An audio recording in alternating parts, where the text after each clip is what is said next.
Alors la Vierge Marie, elle est dans ma vie depuis très longtemps, depuis toute mon enfance. Par mes parents, on a été au plus proche de la Vierge Marie, puisqu'on a été bercé par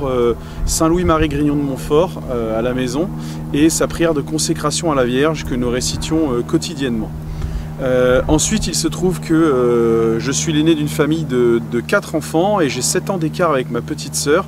Et cette petite sœur a eu du mal à venir, puisque 7 ans d'écart. Et c'est la Vierge Marie qui nous l'a donné à Cotignac, qui l'a donné à mes parents à Cotignac. D'ailleurs, nous avons été en famille déposer un ex-voto de remerciement à la Sainte Vierge. Donc voilà encore une fois où elle s'est manifestée dans nos vies. Et il se trouve ensuite eh bien que plus grand, j'ai eu l'occasion de rencontrer la communauté Notre-Dame, Marie-Reine Immaculée de l'Univers, qui proposait aux jeunes qui le souhaitaient eh bien, de prendre un engagement avec la Sainte Vierge et de la mettre au cœur de leur vie comme étant la personne qui serait la première servie, évidemment, au quotidien, mais également la première que l'on envoie en avant de nous pour préparer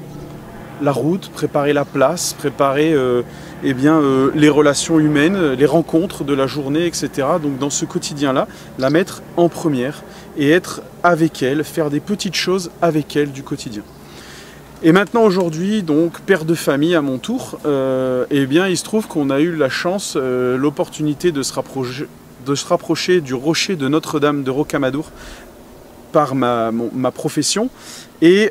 donc de pouvoir vivre auprès d'elle chaque jour, près de cette Vierge Noire. Et donc au niveau de notre famille, eh bien effectivement nous la mettons également à la première place, en la priant le plus possible et en lui confiant eh bien, toutes nos joies, toutes nos peines, tous nos soucis, de telle sorte qu'elle nous mène au Père, comme nous ses enfants, elle nous mène au Père, et c'est par elle qu'on souhaite passer pour grandir en sainteté. Alors la première litanie qui me touche particulièrement, c'est la Vierge très obéissante. C'est quelque chose qui, pour moi, est quelque chose de difficile, l'obéissance. Alors je ne parle pas de l'obéissance, évidemment, d'un enfant à ses parents, etc., qui est quelque chose de relativement classique, le terme qu'on emploie classiquement, mais cette obéissance à la volonté divine, se mettre dans la volonté divine et être dans l'obéissance à cette volonté, être dans l'obéissance dans les situations qu'on vit aujourd'hui et qui sont vraiment, pour ma part, assez incompréhensibles. Eh bien, comment être dans cette obéissance de la Vierge à son Seigneur, qui a dit oui un jour et ce qui a engagé toute sa vie derrière. Et donc c'est un élément qui me touche particulièrement, cette notion d'obéissance à tout prix à son Seigneur, ce qui a engagé toute sa vie jusqu'à la croix, et être en capacité d'aller jusqu'à nous aussi vivre cette croix. Alors j'avais en parallèle un autre vocable qui était mère très souffrante. Alors c'est pas hyper joyeux parce que effectivement la souffrance c'est pas quelque chose qui est joyeux, mais aujourd'hui, on sent bien qu'il va falloir que nous vivions notre croix aujourd'hui, et d'ailleurs à nous de la prendre au quotidien. Donc comment se raccrocher, comment